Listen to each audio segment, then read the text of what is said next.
ఉన్నటువంటి మాలా student JAC అధ్యక్షులు రాహుల్ గారికి, మరి స్టేజ్ మీద ఉన్నటువంటి పెద్దలందరికీ, చెప్పగానే విషయం తెలియగానే మాల జాతి వెనుకబడి ఉంది, దీన్ని మేలుకొల్పాలని చెప్పి చేయి కలిపి ముందుకు పోదామనేటువంటి తరుణంలో వచ్చినటువంటి నా మాల బంధుమిత్రులందరికీ కూడా స్వాగతం తెలియజేస్తూ, ఈ అవకాశం ఇచ్చిన రాహుల్కి ధన్యవాదాలు తెలియజేస్తూ, ఈరోజు రౌండ్ టేబుల్ సమావేశం జస్టిస్ షమీం అఖ్తర్ కమిషన్లో ఉన్నటువంటి లోపాలు, మాల సంఘాలకు, మాల కమ్యూనిటీకి జరుగుతున్నటువంటి అన్యాయం పైన డిస్కషన్ జరగడం అనేది చాలా ఆనందకరమైనటువంటి విషయం. మన తప్పు ఏంటి, మనం ఎక్కడ ఏం తప్పు చేసినాం, మరి సమాజంలో జరుగుతున్నటువంటి అన్ని అంశాలకు నాయకత్వం వహించినటువంటి మాలలు ఇక్కడ తప్పు ప్రత్యక్షంగా మనకు కనిపిస్తున్న అసెంబ్లీ లోపల ఉన్నటువంటి మన ఎమ్మెల్సీలు కానీ, ఎమ్మెల్యేలు కానీ, మినిస్టర్లు కానీ ఎందుకు మౌనం వేయట్లేదు? అలాగే ఎవరికి వారు నాయకత్వం వహించి అనేకమైనటువంటి కుల సంఘాలు పెట్టుకొని అనేక ప్రాంతాలలో జాతీయ అధ్యక్షులు, రాష్ట్ర అధ్యక్షులుగా పేరుగాంచుతూ మరి రాష్ట్రంలో అనేకమైనటువంటి ఉద్యమాలు చేసినటువంటి నాయకులకు ఈ మాల కమ్యూనిటీకి జరుగుతున్నటువంటి అన్యాయం ఎందుకు కనిపించట్లేదు, ఎందుకు వినిపించట్లేదు అని చెప్పి ఈ సందర్భంగా నేను అడగదలుచుకున్నా. ఉస్మాన్ యూనివర్సిటీలో ప్రొఫెసర్స్ ఉన్నారు, దాదాపు 30 మంది పైచిలుకున్నారు. విద్యార్థి సంఘాలు ఉన్నాయి, నాన్ టీచింగ్ వాళ్ళు ఉన్నారు. ఏ ఒక్క రోజు కూడా నేను మాల అని చెప్పి మాల కమ్యూనిటీకి సంబంధించినటువంటి వాళ్ళు వచ్చి ఇలాంటి సభలో, ఇలాంటి సమావేశంలో, ఇలాంటి సెమినార్లో పాల్గొన్నటువంటి అంశం ఎక్కడా కనిపించలేదు. ఒక్కరో ఇద్దరు వచ్చి మాట్లాడితే వేరే కమ్యూనిటీతో ఉన్నటువంటి స్నేహబంధానికి సంబంధించి విమర్శలు వస్తూ ఉన్నాయి. విద్యార్థి సంఘాల్లోనైనా నేను మాల అని చెప్పుకోవడానికి, నాయకత్వం వహించడానికి ముందుకొచ్చి ఒక బలమైనటువంటి నాయకత్వాన్ని ఈ స్టేట్కి అందించేటువంటి వాళ్ళు లేరు. ఇదే రాష్ట్రంలో ఎవరు ఏమన్నా తప్పుగా భావించవద్దు, ఇదే రాష్ట్రంలో ఒక మహోత్తరమైనటువంటి ఇలాంటి జరిగినటువంటి అన్యాయానికి ఎదిరించి రేవంత్ రెడ్డినో, ఇక్కడ ఉన్నటువంటి మినిస్టర్లను, ఇక్కడ ఉన్నటువంటి ఎమ్మెల్యేనో, ఎస్ మాకు జరిగేటువంటి అన్యాయం ఇది, రాష్ట్ర వ్యాప్తంగా జరిగేటువంటి చర్చ లేదు, ఎక్కడ కూడా మాలలపై జరుగుతున్నటువంటి చర్చ ఎక్కడ కూడా లేదు అన్న చెప్పినట్టుగా కంచయ్యలయ్య గారు క్లుప్తంగా చెప్పాడు, ఎన్నో వీడియోలు పెట్టాడు. అయినా సరే ఈరోజు వరకు కూడా విద్యార్థి సంఘాల నాయకులుగా లేదా కుల సంఘాల నాయకులుగా సార్ని కలిసింది లేదు, ఆయన యొక్క సలహాలు తీసుకుంది లేదు, దీనిపైన మనం ఏం డిస్కషన్ చేద్దాం, ఫర్దర్గా ఏం నిర్ణయం తీసుకోవాలనేటువంటి అంశాన్ని ఎక్కడ కూడా ప్రస్తావించలేదు.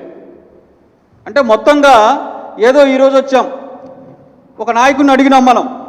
డిసెంబర్ 31న పెద్ద బహిరంగ సభ జరిగిన తర్వాత ఒక మిత్రుడు, తమ్ముడు ఒక మాట అన్నాడు, సార్ ఇక్కడి వరకైనా మీ రోల్ దీని తర్వాత కూడా ఉంటుందా? నవ్వుతూ చెప్పాడు, మీరందరూ కలిసి నా దగ్గరకు వస్తే నేను ముందుకు నడుస్తా, మీరు ఎవరి దారి వాళ్ళు చూసుకుంటే నా పని అయిపోయింది, ఇక నాది ఇంతవరకే. అంటే ఈ జాతిని ఎవరికి ఎట్లా అవసరం ఉంటే అట్లా వాడుకోవడానికి ఉపయోగపడే ఒక ముడి సరుకు లాంటిది ఈ జాతి. మేము ఇక్కడ నాయకత్వం వహిస్తున్నాం, ఈ నాయకత్వం లోపం ఉందా? ఈ నాయకత్వం దేనికి ఉపయోగపడుతుంది? మనం ఒక విషయాన్ని క్లారిటీగా తీసుకోవాలి. ఒక వ్యక్తి ఒక సమస్యను భుజాన్ని వేసుకొని ఒక 30 ఏళ్ళు సుదీర్ఘంగా పోరాటం చేస్తూ, ఆయన ఎందుకు పోరాటం చేస్తుండో అందరికీ తెలుసు, ఇక్కడ ఉన్నటువంటి మాల సంఘ నాయకులందరికీ తెలుసు, విద్యార్థి నాయకులు తెలుసు, యువజన నాయకులు తెలుసు. 30 ఏళ్ళు దేనిపైన ఫైట్ చేస్తుండు, ఎక్కడ స్పందన రాలేదు. మా తమ్ముడే కదా, మా వ్యక్తే కదా అని చెప్పి మనం భుజాన్ని ఎక్కించుకున్నాం. కానీ ఈరోజు నీ భుజాన్ని ఎక్కిన వాడు నీ నెత్తి మీద దాన్ని ఆయన పైన సవ్యంగా చేసుకుంటూ పోతా ఉన్నాడు. కనీసం ఇది మాకు అన్యాయం జరిగింది అని చెప్పి రాష్ట్ర ప్రభుత్వాన్ని హెచ్చరించేటువంటి పరిస్థితిలో మనం లేము. మాల మేధావులుగా చెప్పుకునేటువంటి అందరూ కూడా ఆ మేధావితనం ఎక్కడ పనిచేస్తుందో, మనకు సమస్యను పరిష్కరించడానికి పనిచేస్తుందా, మీ మేధావులను చెప్పుకోవడానికి పనిచేస్తుందా అన్న విషయాన్ని మనం ఒక్కసారి గుండె మీద చేసుకొని ఆలోచించాల్సినటువంటి అవసరం ఉంది.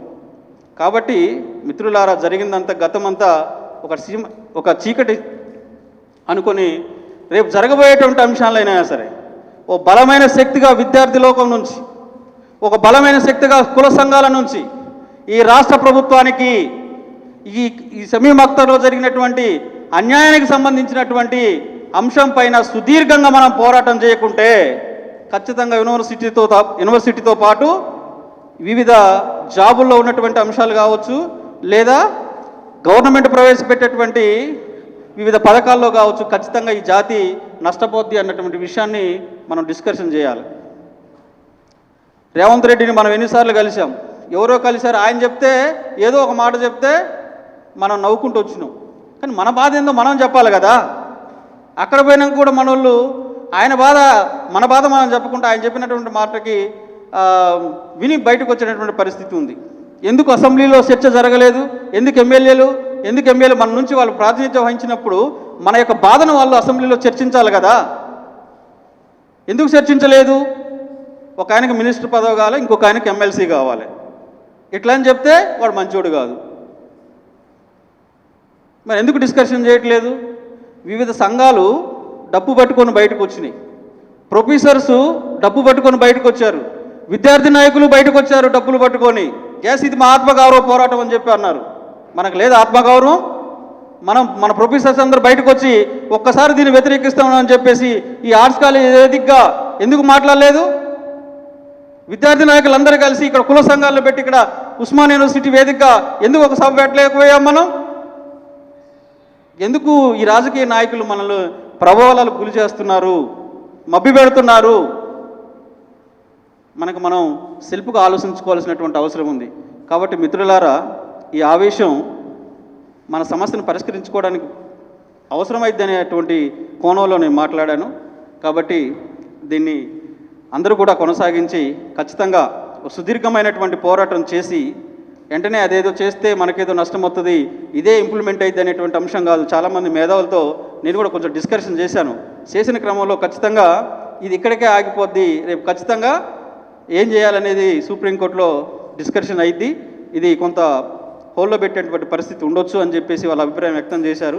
అయినప్పటికీ ఈ రోజు నుంచైనా మనం ఇది ఒక సంవత్సరమా 2 సంవత్సరాల ఈ కాంగ్రెస్ ప్రభుత్వం ఉన్నంత వరకు ఈ కాంగ్రెస్ ప్రభుత్వం మీద మనం పోరాటం చేయకుంటే ఖచ్చితంగా రేపు వేరే ప్రభుత్వాలు వచ్చినా సరే మనల్ని చిన్న చూపు చూసేటువంటి అవసరం ఉంది. మన మెడపైన కత్తి పెట్టి మాట్లాడితే నరికేటువంటి పరిస్థితి ఉంది. కాంగ్రెస్ ప్రభుత్వాన్ని మనం గెలిపించామని మనం అనుకుంటున్నాం, కానీ మందబలం ఎవరుంటే ఆ ప్రభుత్వాలు, ఆ పార్టీలన్నీ కూడా వాళ్ళకే సపోర్ట్ చేస్తాయి. ఇక్కడ ఉన్నటువంటి ఏ ప్రొఫెసర్ అయినా, ఏ బుద్ధిజీవి అయినా, ఏ మేధావి అయినా మాలలపై జరుగుతున్నటువంటి అన్యాయం ఏంటి అనేటువంటి ఒక్క ఆర్టికల్ ఈ రోజు వరకు రాలేదు. మళ్ళీ కింది స్థాయి నుంచి పై స్థాయి వరకు అందరూ బుద్ధిజీవులే, అన్ని సంఘాలు నడిపినటువంటి వాళ్ళే, అన్ని సంఘాల్లో నాయకత్వం వహించినటువంటి వాళ్ళే. కానీ ఎందుకు రాయలేదు? మనం వీరదంతుడు ఉపన్యాసం ఇస్తున్నాం, అన్నిట్లలో వాళ్ళే ముందున్నారు అని. గవర్నమెంట్ కాడ కూడా ఆ లెక్కలు ఉన్నాయి. మనం ఎందుకు గవర్నమెంట్కి చెప్పలేకపోతున్నాం? జరిగింది ఇది, ఈ రిపోర్ట్ ఇది. ఇంకోటి ఏంటంటే పిల్లని చూపెట్టకుండా పెళ్లి చేసినట్టుంది ఈ షమీమ్ అఖ్తర్ కమిటీ. ప్రజావేదికలో సమాజంలో ఈ విధంగా మేము చేసామని చెప్పి ప్రభుత్వం ఒక సుదీర్ఘమైనటువంటి అంశాలను బయట పెట్టకుండా గవర్నమెంట్ ఏం చేస్తే అది అంటే దళితులం కాబట్టి గవర్నమెంట్ కూడా అంటరాని వాళ్ళుగా చూస్తే మనం దాన్ని ఒప్పుకోవాలనా?